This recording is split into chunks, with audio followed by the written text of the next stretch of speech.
മാന്യ പ്രേക്ഷകരോട് എൻ്റെ പ്രണാമം. ഇന്ന് ഭാരതമെന്ന രാഷ്ട്രത്തിൻ്റെ ആത്മാഭിമാനത്തെക്കുറിച്ച് ഒരു ചെറിയ സന്ദേശം നൽകാൻ ആഗ്രഹിക്കുന്നു.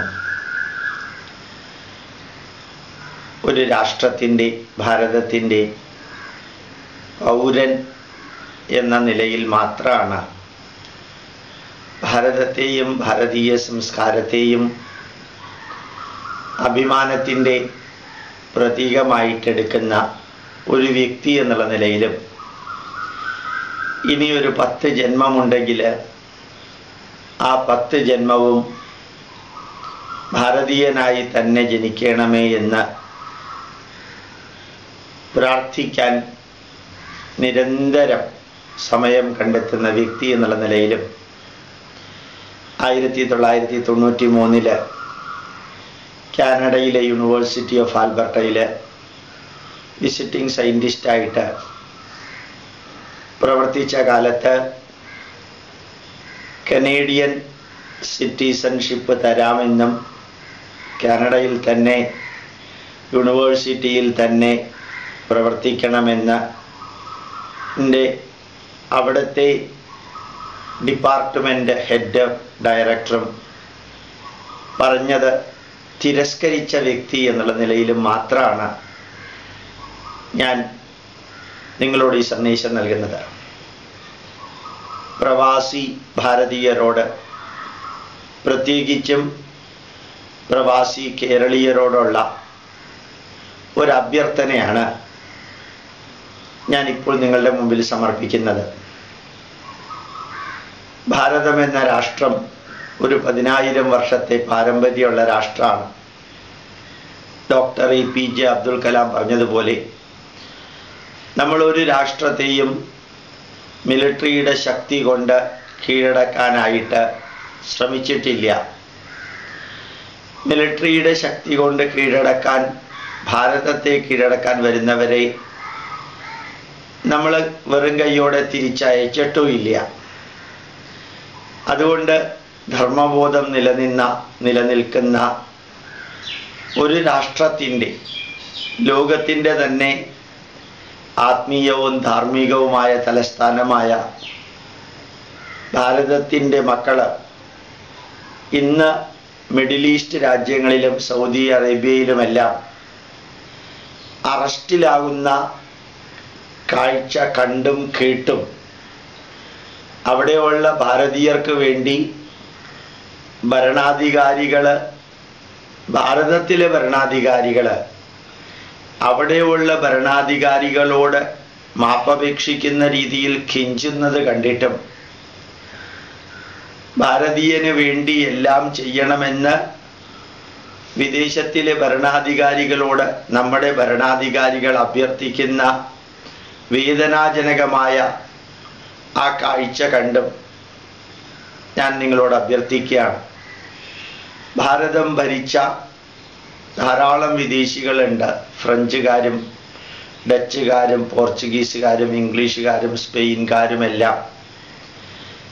അവരിൽ ഒരാൾ പോലും സ്വതന്ത്ര ഭാരതത്തിലെ ഭരണാധികാരികളോട് അഭ്യർത്ഥിച്ചില്ല, ഞങ്ങൾക്ക് ഇവിടെ സുരക്ഷിതമായി ജോലി ചെയ്യാൻ സൗകര്യം തരണം, ഞങ്ങൾക്കിവിടെ നിങ്ങളുടെ പൗരന്മാരെ പോലെയുള്ള അവകാശം തരണമെന്ന് ഒരാളും അഭ്യർത്ഥിക്കാതെയാണ് അവർ തിരിച്ചു പോയത്, അല്ലെങ്കിൽ അവരെ നമ്മൾ തിരിച്ചയച്ചത്. പക്ഷേ ഭാരതീയര് ഇന്ന് സൗദി അറേബ്യയിലും മറ്റിടത്തും വർക്ക് ചെയ്യുന്നത് കണ്ടു കഴിഞ്ഞാൽ ആ രാജ്യത്തിൻ്റെ അടിമകളെ പോലെ അവർ വലിച്ചെറിയുന്ന പലതും എച്ചിൽ കഴിക്കുന്നത് പോലെ കഴിച്ചിട്ട് അവിടുത്തെ നാട്ടുകാർക്ക് അവകാശപ്പെട്ട പലതും നമുക്ക് തരണമെന്ന് നമ്മൾ വീറും വാശിയോടും കൂടി അഭ്യർത്ഥിക്കുന്നത് പോലെ ഒരു ഗവൺമെൻറ് പ്രക്രിയ നടക്കുന്നു. അവിടെ ജോലി ചെയ്യാൻ അവസരമില്ലെങ്കിൽ പിന്നെ ലോകത്തിൽ ഒരിടത്തും ജീവിക്കാൻ ഞങ്ങൾക്ക് സാധിക്കില്ല എന്ന വിധത്തിൽ മരണവേദനയോടുകൂടിയാണ് പലപ്പോഴും പലരും പലതും പറയുന്നത്. എനിക്ക് അത്ഭുതം തോന്നുന്നു.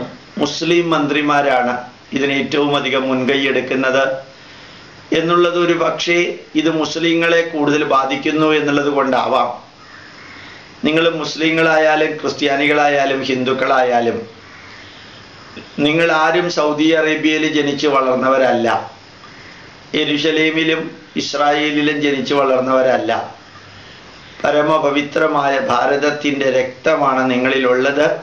ഭാരതീയരാണ് നിങ്ങൾ. നിങ്ങൾ ലോകത്തിൽ എവിടെ അറസ്റ്റ് ചെയ്യപ്പെട്ടാലും ഭാരതീയനാണ് അറസ്റ്റ് ചെയ്യപ്പെടുന്നത്, മുസ്ലിമോ ക്രിസ്ത്യാനിയോ അല്ല അറസ്റ്റ് ചെയ്യപ്പെടുന്നത്. ഭാരതം എന്ന രാഷ്ട്രത്തിൻ്റെ അഭിമാനത്തിനാണത് ക്ഷതമേൽക്കുന്നത്. നിങ്ങൾക്ക് ഏൽക്കുന്ന ക്ഷതത്തേക്കാൾ കൂടുതൽ ആ ഒരു രാഷ്ട്രത്തിന് ഏൽക്കുന്ന ക്ഷതം.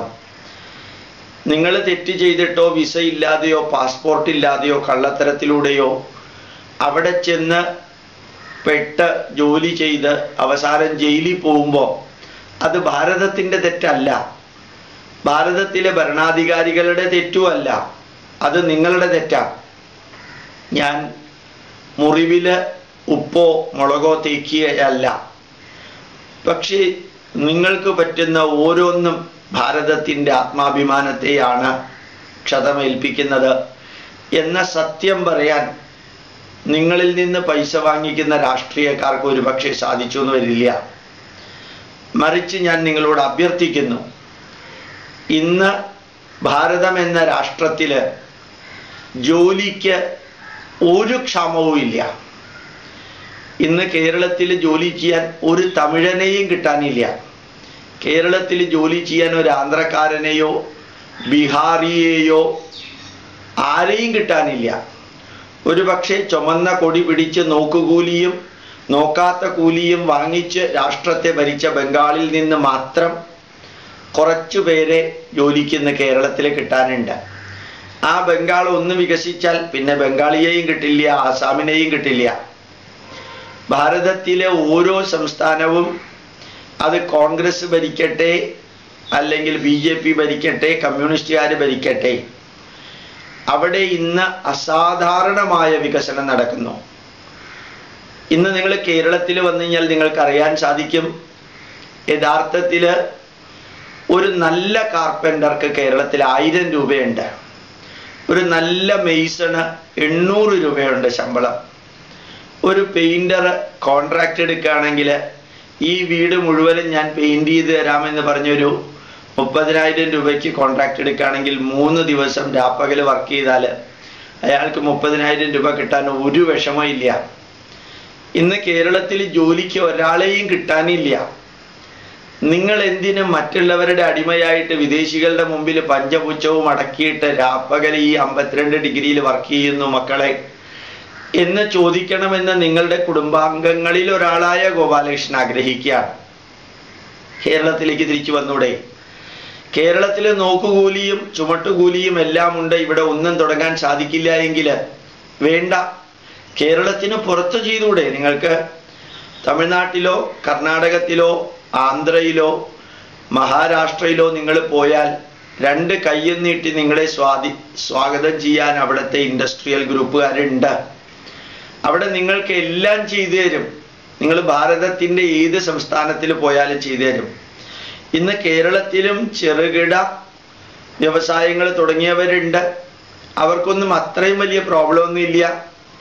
ചെറിയ ഇൻഡസ്ട്രി നല്ല രീതിയിൽ ചെയ്യുകയാണെങ്കിൽ നിങ്ങൾക്ക് സൗദി അറേബ്യയിലോ മിഡിൽ ഈസ്റ്റ് രാജ്യങ്ങളിലോ അനുഭവിക്കേണ്ടി വരുന്ന ത്യാഗത്തിൻ്റെ 10% അനുഭവിക്കാതെ നിങ്ങളുടെ കുടുംബാംഗങ്ങളോടൊപ്പം ഈ നാട്ടിൽ സുഖമായി ജീവിച്ചൂടെ?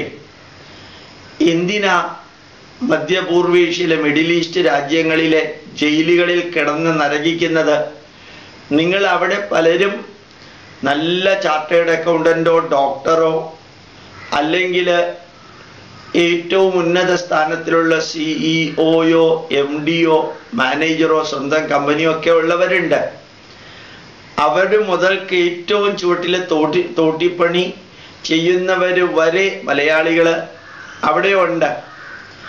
ആ തോട്ടിപ്പണി മുതൽക്ക് CEO വരെയുള്ള ജോലി ചെയ്യാനുള്ള അവസരവും ഭാരതത്തിലുണ്ട്, കേരളത്തിലുണ്ട്.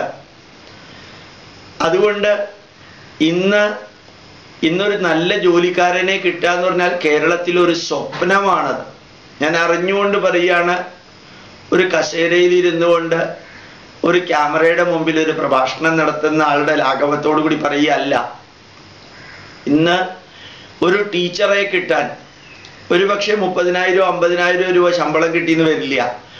പക്ഷെ നിങ്ങൾക്ക് 30,000 50,000 രൂപ ശമ്പളം വാങ്ങി അവിടത്തെ വാടകയും കൊടുത്ത് അവിടത്തെ ചൂടില് ഒരു ബന്ധുവും ഒരാളും ഇല്ലാതെ ഒരു സെക്യൂരിറ്റിയും ഇല്ലാതെ വർക്ക് ചെയ്യുന്ന നിങ്ങൾ ഓർമ്മിക്കണം, ആ നാട് നിങ്ങളുടെ മാതൃഭൂമിയല്ല.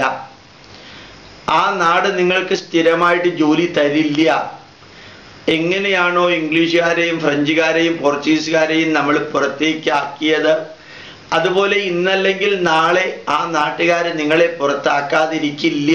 നിങ്ങൾ ഹിന്ദു ആണെങ്കിലും ക്രിസ്ത്യാനി ആണെങ്കിലും മുസ്ലിം ആണെങ്കിലും. ഇവിടുത്തെ മന്ത്രിമാർക്ക് പത്രപ്രസ്താവന നടത്താൻ വേണ്ടി അവിടുത്തെ മന്ത്രിമാരുടെ കാല് പിടിച്ചു എന്ന് പറഞ്ഞ് TV-യിലും പത്രങ്ങളിലുമെല്ലാം ചിലത് പറയാൻ സാധിക്കും. അതും ഒരു തരത്തിൽ ഞാൻ പറയാം, നാണമില്ലാതെ അവരത് ചെയ്യുന്നത്. എന്തിനാ നമ്മുടെ നാട്ടുകാർ വേറൊരു നാട്ടിൽ ചെന്നിട്ട് അവരുടെ കക്കൂസ് കഴുകാൻ പോകുന്നത്? ഇവിടെ അവസരം ഇല്ലാതിരുന്നൊരു കാലം ഉണ്ടായിരുന്നു. പക്ഷേ ഇപ്പം അങ്ങനെ അല്ല. ഇവിടെ അവസരമുണ്ട്, ഇവിടെ ആൾക്കാരില്ല, ഇവിടെ ജോലി കിട്ടാൻ ബുദ്ധിമുട്ടാ, ഇവിടെ ജോലി ചെയ്യാനാ പലർക്കും താല്പര്യമില്ലാത്തത്. അതുകൊണ്ടാ ചില കൊടിയും പിടിച്ച് മുദ്രാവാക്യവും വിളിച്ച് അല്ലെങ്കിൽ തൊഴിലില്ലായ്മ വേതനയും വാങ്ങിച്ച് അല്ലെങ്കിൽ വേറെ ചില രീതിയിലൊക്കെ പൈസ ഉണ്ടാക്കുന്നത്. അതിൽ പെടാതെ ജീവിക്കാനും നിങ്ങൾക്ക് സാധിക്കും. കേരളത്തെയും ഭാരതത്തെയും 10-50 വർഷമായിട്ട് ഉള്ളിലേക്ക് ഇറങ്ങിച്ചെന്ന് അറിയാൻ സാധിച്ച വ്യക്തി എന്നുള്ള നിലയിൽ ഞാൻ നിങ്ങളോട് പറയാം, നിങ്ങൾ ആ രാജ്യത്തിലെ ജോലി മതിയാക്കി ഇവിടേക്ക് വരണം. ഇവിടെ ലോൺ കിട്ടാനോ നിങ്ങളുടെ പൈസ ഇൻവെസ്റ്റ് ചെയ്യാനോ ഒരു ബുദ്ധിമുട്ടുമില്ല. കുറുക്കു വഴിയിലൂടെ പോകാൻ നിങ്ങൾക്ക് താല്പര്യമില്ല എങ്കിൽ മാത്രം, കുറുക്കു വഴിയിലൂടെ പൈസ ഉണ്ടാക്കാൻ പോയാൽ ഇന്നല്ലെങ്കിൽ നാളെ ട്രാപ്പിലാവും എന്നുള്ളത് ഉറപ്പാ. സത്യം, ധർമ്മം, നീതി, ന്യായത്തിലൂടെ ഒരു ചെറിയ ഹോട്ടലോ ഈവൻ ഉഴുന്നുവട കച്ചവടമോ ഒരു തട്ടുകടയോ അല്ലെങ്കിൽ ചെറിയൊരു പ്രിന്റിംഗ് പ്രസ്സോ അല്ലെങ്കിൽ ഒരു സ്റ്റേഷനറി കടയോ നല്ല ഭക്ഷണത്തിൻ്റെ ഒരു ബേക്കറിയോ നിങ്ങൾക്കിടാൻ ബുദ്ധിമുട്ടില്ല. കൊളാബറേറ്റ് ചെയ്യാനുള്ള ആൾക്കാർ വരെ ഇവിടെ ഉണ്ട്. ഒരു ഇലക്ട്രിക്കൽ ഷോപ്പോ അല്ലെങ്കിൽ ചെറിയ നിങ്ങൾക്ക് ഒരു 1000 രൂപ ഒരു ദിവസം ലഭിക്കുന്ന ജോലി കിട്ടാൻ ഒരു ബുദ്ധിമുട്ടും ഇല്ല. കേരളം വളർന്നിട്ടുണ്ട്, ഭാരതം വളർന്നിട്ടുണ്ട്. ഇന്ന് ജോലി അന്വേഷിച്ചിറങ്ങുമ്പോൾ ഇവൻ തൊഴിലില്ലാത്തവനാണെന്ന് പറഞ്ഞ് അപകർഷതയോടുകൂടി നോക്കുന്നവരുണ്ടാവില്ല. എല്ലാവരും ഇവനെ എനിക്ക് കിട്ടുമെന്നേ നോക്കുന്നുള്ളൂ.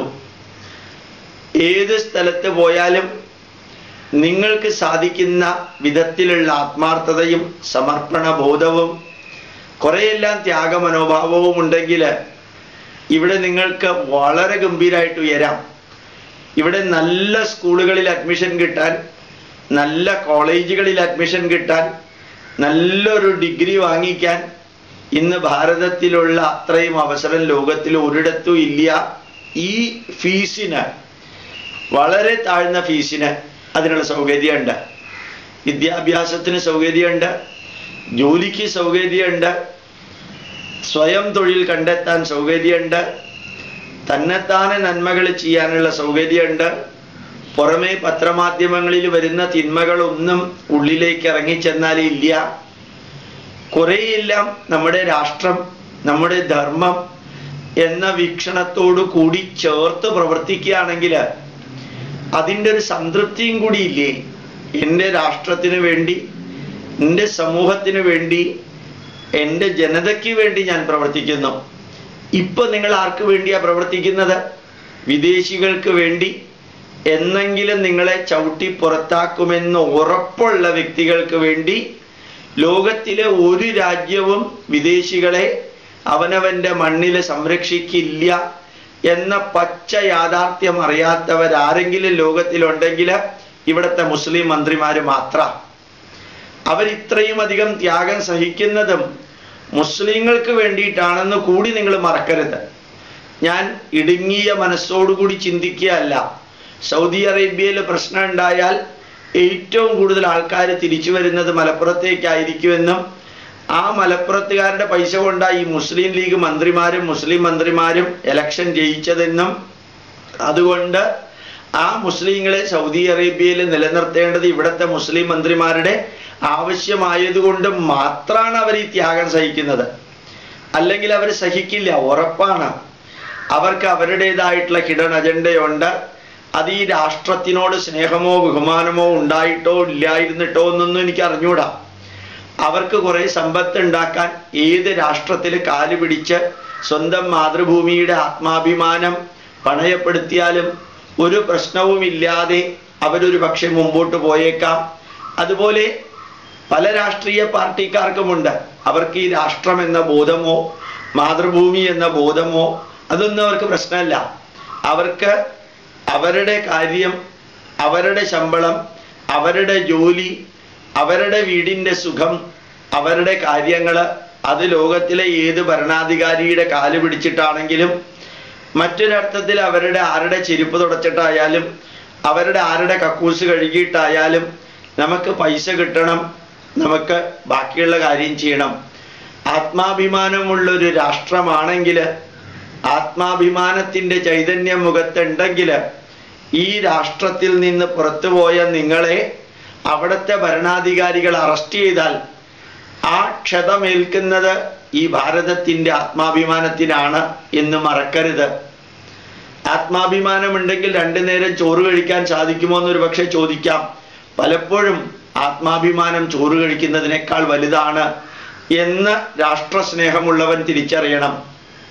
ഒന്നാം ലോക മഹായുദ്ധവും രണ്ടാം ലോക മഹായുദ്ധവും പല രാജ്യങ്ങൾ തമ്മിലുള്ള യുദ്ധവും നടന്നത് ഒരു രാജ്യത്തിലെ ഒന്നോ രണ്ടോ വ്യക്തികൾക്ക് മറ്റേ രാജ്യത്തിൽ ഏൽക്കുന്ന വേദനാജനകമായ അനുഭവത്തിൻ്റെ അടിസ്ഥാനത്തിൽ കൂടിയാണ്. ആത്മാഭിമാനം അത്രയും ഉയർന്ന നിലവാരത്തിൽ നിൽക്കുന്ന ഒന്നാണ്. ഭാരതത്തിലെ ഒരുവനെ അല്ലെങ്കിൽ റഷ്യയിലെ ഒരുവനെ അമേരിക്കക്കാർ ഇൻസൾട്ട് ചെയ്താൽ പലപ്പോഴും റഷ്യ ഒരു വ്യക്തിയെ അമേരിക്ക ഇൻസൾട്ട് ചെയ്തു എന്നല്ല എടുക്കുക, റഷ്യയെ ഇൻസൾട്ട് ചെയ്തു എന്ന് എടുക്കുക. ഒരു അമേരിക്കൻ പൗരന് ഇന്ത്യയിൽ തീവ്രമായ എന്തെങ്കിലും സംഭവിച്ചിട്ടുണ്ടെങ്കിൽ അത് അമേരിക്കൻ പ്രസിഡന്റ് വരെ ഇന്ത്യൻ പ്രധാനമന്ത്രിയെ വിളിച്ചു പറയും. ഒരുപക്ഷെ അയാൾ സാധാരണക്കാരനായിരിക്കാം.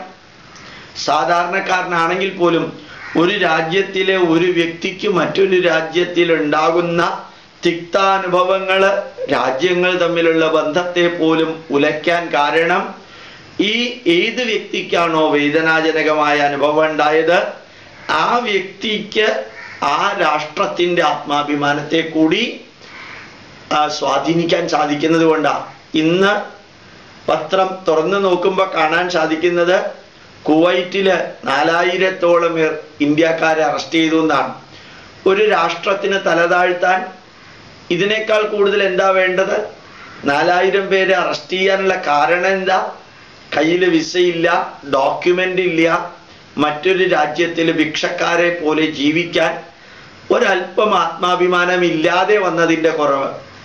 അതേ വിസയില്ലാതെ അതേ പാസ്പോർട്ട് ഇല്ലാതെ ഈ നാട്ടില് വീടിൻ്റെ മുറ്റത്ത് ഇന്ന് ജോലി കിട്ടാനുണ്ടായിട്ടും എന്തിനാ നമ്മൾ അവരുടെ കാരാഗ്രഹത്തിൽ പോയി കഴിയേണ്ട ഗതികേട് ഉണ്ടാക്കുന്നത്? അതുകൊണ്ട് ഞാൻ നിങ്ങളോട് പറയുന്നു, ഇതെല്ലാം അനുഭവിക്കാൻ ഇത്രയും രൂപ ശമ്പളം ലഭിക്കുന്നത് ഒരു സുപ്രഭാതത്തിൽ ഇല്ലാതെയാകുന്ന അവസ്ഥ ചിന്തിക്കാൻ പറ്റാത്തത് കൊണ്ടാണ് ഇതുപോലെയുള്ള സന്ദേശം ഗോപാലകൃഷ്ണൻ തരുന്നതെന്ന് നിങ്ങൾക്ക് തോന്നുകയാണെങ്കിൽ ഞാൻ വിനയപുരസ്സരം പറയുന്നു. ഭാരതത്തിലെ കേരളത്തിലെ ദാരിദ്ര്യമുള്ളവരെല്ലാവരും ചിരിച്ചുകൊണ്ട് ചെറിയ TV ആണെങ്കിലും വീട്ടിൽ വെച്ച് 4 നേരവും 3 നേരവും ഭക്ഷണം കഴിക്കുന്നത് അവരിൽ ഭൂരിഭാഗത്തിനും സൗദി അറേബ്യയിൽ ജോലിയുള്ളത് കൊണ്ടല്ല.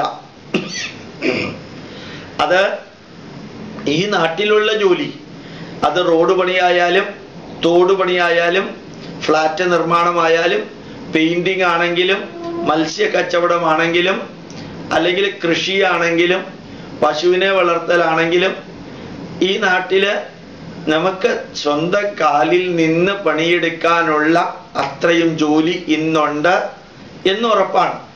ഒരുപക്ഷെ 2 കൊല്ലം മുമ്പ് ഇത് ശരിയായിരുന്നിരിക്കില്ല. ഇപ്പൊ അങ്ങനെയല്ല. ഇപ്പൊ നിങ്ങൾ നോക്കിയാൽ അറിയാം. ഇന്നലെ എൻ്റെ വീട്ടിൽ നടന്ന ഒരു മീറ്റിങ്ങില് 50 ചായയും 50 വടയും കൊണ്ടുവന്നത് ഒരു ബംഗാളിയാണ്. APM ഹോട്ടൽ പാപ്പനംകോട് നിന്ന് കൊണ്ടുവന്നത്. ഞാൻ ചോദിച്ചു, ഇത്രയും ചെറിയ കുഗ്രാമത്തില് ഇത്രയും ചെറിയൊരു ഹോട്ടലിൽ പോലും ബംഗാളി ജോലിയെടുക്കേണ്ടി വന്നു, അവിടെ മലയാളികൾ ആരുമില്ല, കാഷ്യർ ഒഴിച്ചെന്നാ പറഞ്ഞത്. അപ്പൊ ഇവിടെ നിങ്ങൾക്ക് ജോലി ചെയ്യാൻ തയ്യാറാണെങ്കിൽ പൊറോട്ട ഉണ്ടാക്കുന്ന ആൾക്ക് ഒരു വൈകുന്നേരം 4 തൊട്ട് രാത്രി 12 മണി വരെ 600 രൂപയാ ശമ്പളം. ചായ അടിക്കുന്ന ആൾക്ക് 500 രൂപ. അയാൾ ഓവർ ടൈം വർക്ക് ചെയ്താല് ഒരുപക്ഷെ 700 രൂപ കിട്ടിയെന്ന് വരും. 30 ദിവസത്തിന് 21,000 രൂപ ശമ്പളം. നിങ്ങൾക്ക് അവിടെ കിട്ടുന്നതല്ലേ ഇത്? അത് ഈ രാപ്പകല് മറ്റുള്ളവന്റെ പാദസേവ ചെയ്ത് കിട്ടുന്നതിനേക്കാൾ എത്രയോ നല്ലതല്ലേ ഇവിടെ നമുക്ക് ജോലി ചെയ്യാന്ന് പറഞ്ഞാല്? അതുകൊണ്ട് ഞാൻ നിങ്ങളോട് നിങ്ങളുടെ വേദനയില് ഞാൻ എൻ്റേതായിട്ടുള്ള മുളക് പൊടിയോ ഉപ്പോ തേക്കിയല്ല, അല്ലെങ്കിൽ എൻ്റേതായിട്ടുള്ള വിമർശനത്തിലൂടെ നിങ്ങളുടെ വേദന കൂട്ടുകയല്ല. ഓരോ ഭാരതീയനും ലോകത്തിൽ എവിടെ അഭിമാനാർഹമായ നേട്ടം ഉണ്ടാവുമ്പോഴും എൻ്റെ ഹൃദയവും രക്തവും ആനന്ദം കൊണ്ട് സത്യത്തിൽ ഞാൻ ത്രില്ലാവാറുണ്ട്. പലപ്പോഴും എക്സ്റ്റസി എന്ന വാക്ക്, വില്യം വേർഡ്സ്വർത്തിന്റെ വാക്ക്, നരേന്ദ്രനായി വിവേകാനന്ദനായി തീർന്ന നരേന്ദ്രനോട് വിവരിച്ചപ്പോൾ ആ പ്രൊഫസർ റൈറ്റ് പറഞ്ഞതിനേക്കാൾ ഭംഗിയായിട്ട് ഞാൻ പറയാറുണ്ട്. ഒരു ഭാരതീയന് നോബൽ സമ്മാനം കിട്ടുമ്പോൾ, ഒരു ഭാരതീയൻ അമേരിക്കയിലും മറ്റ് രാജ്യങ്ങളിലും അംഗീകാരം കിട്ടുമ്പോൾ, ഒരു ഭാരതീയൻ ഉയരുമ്പോൾ വളരുമ്പോൾ നമ്മളുടെ എല്ലാം മനസ്സിൽ തോന്നുന്ന ആനന്ദത്തെയാണ് എക്സ്റ്റസി എന്ന് പറയാറുള്ളതെന്ന് ഞാൻ പറയാറുണ്ട്. അത് തന്നെ എങ്ങനെയാണോ ഭാരതീയന് നന്മയും ഉയർച്ചയും വളർച്ചയും തളർച്ചയില്ലായ്മയും വിദേശത്ത് ഉണ്ടാവുമ്പോൾ നമുക്ക് സന്തോഷം തോന്നുന്നത്, അതിൻ്റെ നേരെ ഓപ്പോസിറ്റ് അല്ലേ നിങ്ങൾക്ക് വേദന ഉണ്ടാവുമ്പോൾ, നിങ്ങൾ അവഹേളിക്കപ്പെടുമ്പോൾ, നിങ്ങൾക്ക് അറസ്റ്റ് വരിക്കേണ്ടി വരുമ്പോൾ? അതും നിങ്ങളുടേതായിട്ടുള്ള തെറ്റിന്, ഭരണാധികാരികളുടെ തെറ്റല്ല, നിങ്ങളുടേതായിട്ടുള്ള തെറ്റിന് നിങ്ങൾ ഇത് അനുഭവിക്കേണ്ടി വരികയാണെങ്കിൽ പോലും നിങ്ങളിൽ ഒരുവനായി, ഭാരതീയനായി, ഈ ഭാരതത്തിൻ്റെ രക്തമുള്ളവനായി തീരുമ്പോൾ വേദനിക്കില്ലേ? ആ വേദനയാണ് ഞാൻ നിങ്ങളുടെ മുമ്പിൽ സമർപ്പിക്കുന്നത്. തിരിച്ചു വരിക. ഈ രാഷ്ട്രം 2 കൈയും നീട്ടി നിങ്ങളെ സ്വീകരിക്കും. ബംഗാളില് നാനോ കാർ ഉണ്ടാക്കാനുള്ള സൗകര്യം അവിടുത്തെ ഗവൺമെന്റ് എതിർത്തത് മൂലം ഉണ്ടായില്ല. അതേ നാനോ കാർ പറഞ്ഞ ദിവസം ഗുജറാത്തിൽ നിന്ന് ഇറക്കാൻ സാധിച്ചു. അടുത്ത കാലത്ത് ഒരാൾ മധ്യപ്രദേശിന്റെ വളർച്ചയെ അഭിനന്ദിക്കുകയുണ്ടായി. വേറൊരു കേന്ദ്രമന്ത്രി കേരളത്തിന്റെ വളർച്ചയെ അഭിനന്ദിക്കുകയുണ്ടായി. ഇപ്പൊ നിങ്ങൾ തമിഴ്നാട്ടിൽ പോയാൽ കാണാം അവിടുത്തെ റോഡുകളും അവിടുത്തെ വികസനവും. നിങ്ങൾ കർണാടകത്തിൽ പോവാണെങ്കിൽ കാണാം അവിടെ IT-യുടെ ഒരു സാമ്രാജ്യമാണ്. ഞാൻ 10-30 കൊല്ലം മുമ്പ് ഹൈദരാബാദിൽ ഉണ്ടായിരുന്നു. ഇപ്പൊ ഹൈദരാബാദും ന്യൂയോർക്കും ഒരേപോലെയാണെന്നാ പറയുന്നത്. ഈ വികസനം ഉണ്ടായത് ഭാരതീയര് ഭാരതത്തിൽ വർക്ക് ചെയ്തത് കൊണ്ടാണ്, വിദേശികൾ ഇവിടെ വർക്ക് ചെയ്തത് കൊണ്ടല്ല. നിങ്ങൾ വിദേശത്ത് വർക്ക് ചെയ്ത് വിദേശത്ത് ധാരാളം വികസനം ഉണ്ടാക്കി അതിൻ്റെതായ റെമ്യൂണറേഷൻ ശമ്പളവും നിങ്ങൾ വാങ്ങി. ഇനി ആ രാജ്യത്തിന് നിങ്ങളെ വേണ്ട എങ്കിൽ നിങ്ങൾ എന്തിനാ അവിടെ പിടിച്ച് നീരാളിയെ പോലെ നിൽക്കുന്നത്? ഈ നാട്ടിൽ വന്ന് ഇവിടുത്തെ ഹൈദരാബാദും ഇവിടുത്തെ ബാംഗ്ലൂരും ഇവിടുത്തെ കർണാടകയും ഇവിടുത്തെ തമിഴ്നാടും ഇവിടുത്തെ മധ്യപ്രദേശും ഇവിടുത്തെ കാശ്മീരും ഇവിടുത്തെ ഹരിയാനയും ഇവിടുത്തെ കേരളവും വികസിപ്പിച്ചൂടെ? നിങ്ങളുടെ വേർപ്പുകൊണ്ട് അതിന് തക്കതായിട്ടുള്ള സാമ്പത്തിക നേട്ടം ഇന്ന് ഉണ്ടാവുകയും ചെയ്യും. അതുകൊണ്ട് ഞാൻ വിനയ പുരസ്സരം, ഒരു രാഷ്ട്രീയക്കാരനല്ലാത്ത ഞാൻ, ഒരു രാഷ്ട്രീയ പാർട്ടിയോടും പ്രത്യേകിച്ച് ആഭിമുഖ്യമില്ലാത്ത ഞാൻ നിങ്ങളോട് വിനയ പുരസ്സരം പറയുന്നു. ഭാരതത്തിലേക്ക് തിരിച്ചു വരിക. നിങ്ങളെ ആര് സ്വീകരിച്ചാലും സ്വീകരിച്ചില്ലെങ്കിലും അതൊന്നും സ്വന്തം അമ്മയുടെയും അച്ഛൻ്റെയും വീട്ടിലേക്ക് വരുമ്പോൾ ആര് സ്വീകരിച്ചോ സ്വീകരിച്ചില്ലയോ എന്നുള്ളതൊന്നും ഒരു പ്രശ്നമല്ല. നമ്മുടെ രാജ്യമായത്, നമ്മുടെ സംസ്കാരമായത്, നമ്മുടേതായ സ്ഥലമായത്. ഇവിടെ നിങ്ങളുടെ വിസ ആരും ചോദിക്കില്ല, ഇവിടെ നിങ്ങളുടെ പാസ്പോർട്ടും ആരും ചോദിക്കില്ല. തെറ്റ് ചെയ്യാതെ ജീവിച്ചാൽ സന്തോഷകരമായി ജീവിക്കാവുന്ന ഒരു അന്തരീക്ഷം ഇവിടെ ഉണ്ട്. ആലോചിച്ചു നോക്കുക, എത്ര കാലം നിങ്ങൾ ഏത് രാജ്യത്തിന് വേണ്ടി പ്രവർത്തിച്ചാലും അന്ത്യത്തിൽ ആ രാജ്യത്തിൽ നിന്ന് പുറത്തേക്ക് പോകേണ്ടി വരും.